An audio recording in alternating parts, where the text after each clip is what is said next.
My dear student, आज के lecture में आप सबका बहुत बहुत स्वागत है। मैं doctor Pasrul Islam from department of geography, Karim City College, Jamshedpur. आज हम लोग एक बहुत ही महत्वपूर्ण विषय में चर्चा करने वाले हैं जो कि इकोसिस्टम है।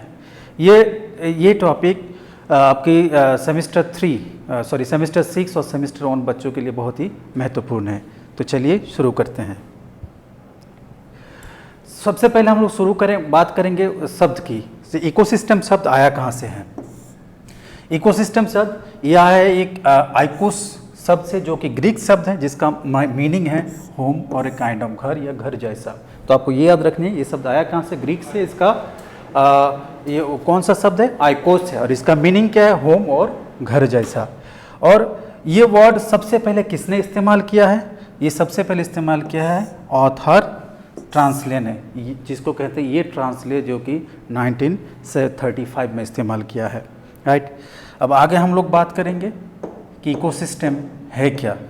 अगर इकोसिस्टम एक जियोग्राफिकल एरिया है, अगर हम लोग डेफिनेशन देखें इकोसिस्टम का, तो इकोसिस्टम वो एरिया है जहाँ पे लिविंग और non living organism with environment के साथ, वहीं की इन्वायरमेंट के साथ इंटरेक्ट करते हैं। इसका मतलब ये है कि लिविंग और नॉन लिविंग ऑर्गेनिज्म जो कि इन्वायरमेंट के साथ इंटरेक्ट करते हैं, उसी को कहते हैं इकोसिस्टम। इसमें हम बात किए लिविंग और नॉन लिविंग ऑर्गेनिज्म, जो कि एक अलग टर्म है इसका, बायोटिक और अबायोटिक टर्म। अबायोटिक। तो अगर हम लोग आगे की बात करें कि बायोटिक अबायोटिक, यहाँ पे देख सकते हैं इकोसिस्टम, इसका कंपोनेंट क्या है, इसका आपका फंक्शन क्या है। जहाँ पे हम स्ट्रक्चर की बात करेंगे, यहाँ पे कंपोनेंट आएगा, जैसे आपका अबायोटिक कंपोनेंट है, यहाँ पे फिजिकल और केमिकल दोनों आएगा। उसके बाद बायोटिक कंपोनेंट की अगर बात करें, यहाँ पे ऑटोट्रॉफ, कंज्यूमर और डिकम्पोजर है। हम लोग इसके बारे में डिटेल में आगे चर्चा करेंगे। वहीं पे फंक्शन की अगर बात करें, food chain, food web, energy flow, उसके बाद न्यूट्रिएंट साइकिल, इकोलॉजिकल पिरामिड और बायोजियोकेमिकल साइकिल, इन सारी चीज़ों के बारे में हम लोग बहुत ही ब्रीफली इसके बारे में जानेंगे। राइट। तो सबसे पहले हम लोग बात करते हैं बायोटिक कंपोनेंट के बारे में। बायोटिक कंपोनेंट में बेसिकली 3 चीज़ें हैं, जो कि एक है आपका प्रोड्यूसर, दूसरा है कंज्यूमर और तीसरा है डिकम्पोजर। प्रोड्यूसर हम उसको कहेंगे जो कि वो चीज़ जो अपना खाना खुद बना सकते हैं। जैसे पेड़ पौधे की अगर बात आती है, organism that make their own foods, अपने आप से जो खाना बना सकते हैं। जैसे ये पूरे दुनिया में, कायनात में एक ही चीज़ है, वो है पौधे, पेड़ पौधे हैं जो कि अपना खाना खुद बना सकते हैं with the help of sunlight. सूरज के माध्यम से, फोटोसिंथेसिस प्रोसेस के माध्यम से वो अपना खाना खुद बना सकते हैं। तो वो है प्रोड्यूसर। सिर्फ जो पौधे हैं, पेड़ हैं, वही है प्रोड्यूसर, ये याद रखिएगा आप लोग। वहीं पे अगर कंज्यूमर की बात करें, कंज्यूमर वो लिविंग ऑर्गेनिज्म है जो कि प्रोड्यूसर को खाते हैं, जो पेड़ पौधे को खाते हैं, उसी को कहते हैं कंज्यूमर। और उसके बाद आते हैं डिकम्पोजर। डिकम्पोजर का मतलब वो है कि जब पेड़ पौधे जब मर जाते हैं, गल जाते हैं, सड़ जाते हैं, तब उस चीज़ को मरने, गलने और सड़ने में जो मदद करते हैं, जैसे फंगी हो गया, बैक्टीरिया हो गई, ये सारी चीज़ जो है आपका आ जाएगा डिकम्पोजर में। अब बात करते हैं हम लोग कंज्यूमर। देखिए कंज्यूमर बहुत टाइप की होती है, जैसे primary consumer, secondary consumer, tertiary consumer और ओमनीवोरस और क्वॉटरनरी कंज्यूमर। तो वहीं पे अगर हम लोग बात करें इसकी, तो आप देख सकते हैं एक प्राइमरी कंज्यूमर है, सेकेंडरी कंज्यूमर है, टर्शियरी कंज्यूमर है, ओमनीवोर है। अब इन सारे जो कंज्यूमर है, प्राइमरी का अलग नाम है, जैसे प्राइमरी को हर्बीवोर कहा जाता है, सेकेंडरी को आपका कर्निवोर कहा जाता है, टर्शियरी को भी कर्निवोर कहा जाता है। ये कर्निवोर 1 है, ये कर्निवोर 2 है। उसके बाद ओमनीवोर। तो इस हिसाब से अगर देखिए, प्राइमरी कंज्यूमर हम उसको कहेंगे जो सिर्फ पौधे को खाते हैं, ये याद रखना है। Primary the living organism which eat only plant, ठीक है, जो डायरेक्टली प्लांट को फीड करते हैं। और उसके बाद सेकेंडरी कंज्यूमर किसको कहेंगे? वो कंज्यूमर जो कि प्राइमरी कंज्यूमर को खाते हैं। टर्शियरी कंज्यूमर उसको कहेंगे जो सेकेंडरी कंज्यूमर को खाते हैं। वहीं पे अगर ओमनीवोर की बात करें, ओमनीवोर एक ऐसी ऑर्गेनिज्म है या जीव है जो कि पौधे और मांस दोनों चीज़ को खाते हैं, उसको कहते हैं ओमनीवोर्स। ठीक है। अब हम लोग आगे बात करेंगे इस चीज़ के आगे। वही सारी चीज़ यहाँ पे आप देख सकते हैं, वही सारी टर्म यहाँ पे इस्तेमाल किया गया है जो आप लोग देख सकते हैं। उसके बाद नेक्स्ट बात करते हैं, ये है पूरा इकोसिस्टम जो चीज़ चलती है, वही चीज़ हम अभी जो बता रहे थे, वही सारी चीज़ें कि आप देख सकते हैं यहाँ पे कि पौधे हैं जो कि आपका खाना ये पौधे हैं जो कि खाना तैयार करते हैं, अपना खाना खुद बनाते हैं। उसके बाद इसको कौन खाते हैं? एक टिड्डे जिसको ग्रासहोपर कहते हैं, इस पौधे को ग्रासहोपर खाते हैं। फिर एक फ्रॉग जो मेंढक है, इस मेंढक ने इसको खाते हैं, ठीक है। इस मेंढक को एक सांप खाते हैं, एक सांप को एक चिड़िया खाते हैं, बाज पक्षी खाते हैं। फिर बाज पक्षी जब मर जाता है, गल जाता है, सड़ जाता है, तो एज ए न्यूट्रिएंट वो मरने गलने के बाद न्यूट्रिएंट बन के वो मिट्टी में मिल जाती है। मिट्टी में मिलने के बाद वो डायरेक्ट जो है एज ए न्यूट्रिएंट का काम करते हैं पेड़ को ग्रो होने में, ठीक है। तो ये सारी प्रोसेस जो है पूरा इकोसिस्टम का है कि एक छोटी सी चीज़ को या छोटी सी प्राणी को या एक पौधे को एक बड़े प्राणी जीव खाते हैं। तो ये एक प्रोसेस से पूरा चेन सिस्टम है, राइट। अब आगे चल के हम इसी के बारे में आगे डिस्कस करेंगे कि ये सब अबायोटिक कंपोनेंट है। जो नॉन लिविंग कंपोनेंट है, जिसमें जीव या जान नहीं है, उसको कहते हैं नॉन लिविंग कंपोनेंट। आप देख सकते हैं सनलाइट जिसमें जान नहीं है, हवा, मिट्टी, पानी, वायुमंडल, एटमॉस्फेयर जिसको कहते हैं टेम्परेचर, ये सारे में जान नहीं है। ये सारी जो है नॉन लिविंग कंपोनेंट है इकोसिस्टम के। वहीं पे अगर हम आगे की बात करें, यहीं पे अगर बात करें आपका,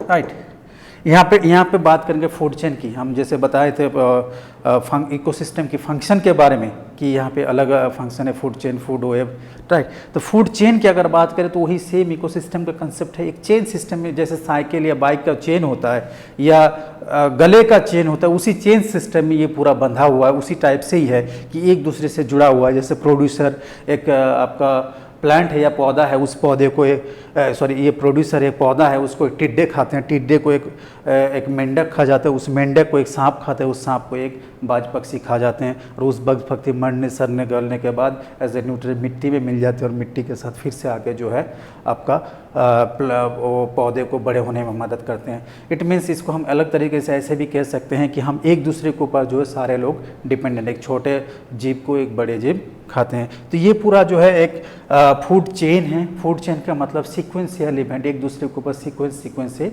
बढ़ता जा रहा, छोटे से बड़ा, उससे बड़ा, उससे बड़ा, इस तरीके से, राइट। तो नेक्स्ट चीज़ अगर हम लोग बात करें, यहाँ पे फूड वेब की बात करेंगे। एक अलग कंसेप्ट है फूड चेन और फूड वेब, दोनों में फ़र्क है।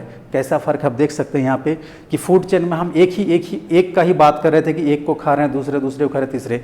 लेकिन यहाँ पे फूड वेब की बात ऐसी ये चीज़ है कि इसमें जो है कई interconnected and overlapping food chain है। इंटरकनेक्टिंग ओवरलैपिंग मतलब जैसे कि आपको एक चीज़ को कई लोग खाते हैं। जैसे एक पौधा है, ये सारे आप देख सकते हैं कि ये यहाँ पे पूरा पौधे हैं, यहाँ पे पूरा पौधे हैं, और इस पौधे को एक ग्रासहोपर भी खाते हैं, मतलब टिड्डे, एक यहाँ पे मॉस भी खाते हैं, और यहाँ पे एक रैबिट भी खाते हैं। तो जैसे घास को कई जानवर खाते हैं, लेकिन उस जानवर को आप देखेंगे तो एक वो मेंढक खाते हैं, उसी को एक पक्षी भी खाते हैं, उस ग्रासहोपर को। और इसको एक देखिए एक आउल खाते हैं, यहाँ पे आप देखिए फॉक्स खाते हैं। तो इस तरीके से जो है एक अलग अलग एक ही चीज़ को कई लोग खाते हैं ताकि बैलेंस बना रहे, इकोसिस्टम में बैलेंस बना रहे। वही चीज़ जो है फूड वेब का, फूड वेब वो चीज़ है जो इंटरकनेक्टेड फूड चेन की बात हो रही है, वही है आपका फूड वेब। अब हम लोग आगे बात करेंगे इसका कि ये आप डिफरेंस देख सकते हैं, फूड वेब किस तरीके से, फूड चेन किस तरीके से। फूड चेन सिंगल वाली होती है, फूड वेब जहाँ पे मल्टीपल थिंग्स होता है, राइट। अब आती है एनर्जी फ्लो। ये एक अलग कंसेप्ट है, food chain, food web, then energy flow. Energy flow का मतलब देखिए बात ये है कि अगर हम खाना खाते हैं, भूख लगते हैं तभी खाना खाते हैं। इट मीन्स यही है कि यहाँ पे एनर्जी फ्लो तब होगा जब क्या है, बॉडी बिल्ड में एनर्जी, जो बॉडी बिल्ड में जो ज़रूरत होती है हम लोग की बॉडी बनाने में, बड़े होने में, उसी की बात होगी यहाँ पे। एनर्जी फ्लो ये कहा जाता है कि सनलाइट से जो एनर्जी आएगा, एक पौधे में जो एनर्जी मिलेगा, उस पौधे को एक अगर जीव खाते हैं, अगर एक जीव खाते हैं उस पौधे को, तो उस पौधे के अंदर उस जीव के अंदर 10% एनर्जी जाएगा। अगर इस पौधे में 100% है तो उसका 90% जो है ये पौधा अपने अपने बड़े होने में, अपने अपने आप को बनाने में इस्तेमाल करते हैं, और इसको, इस पौधे को जो खाएगा उसके अंदर 10% पहुँचेगा, राइट। इस जानवर को जो खाएगा, जीव को जो खाएगा, उसके अंदर 10% जाएगा, बाकी 90% इसके अंदर 10% पहुँचेगा वो शक्ति, और उस ऊर्जा और उस ऊर्जा का 10% जो है इसके अंदर पहुँचेगा। 10% लोग आप देख सकते हैं कि बॉडी बढ़ने में, गर्म करने में या सांस लेने में इस चीज़ का, बाकी जो 90% जो ऊर्जा है उसका इस्तेमाल होता है, राइट। देन हम लोग आगे की बात करें, इकोलॉजिकल पिरामिड की बात करेंगे, इकोसिस्टम के बारे में। लास्ट कॉन्सेप्ट है इस चीज़ का इकोलॉजिकल, ये ग्राफिकल रिप्रेजेंटेशन है, graphical representation of relationship between different living organism. मतलब लिविंग ऑर्गेनिज्म का जीव है उसका जो नंबर, या तो नंबर के हिसाब से हो, या ऊर्जा के हिसाब से हो, या बायोमास के हिसाब से हो, इन लोगों का एक अलग अलग ग्राफिकल रिप्रेजेंटेशन होता है। हम लोग देखेंगे आगे तो उस चीज़ को अच्छे से समझ सकते हैं।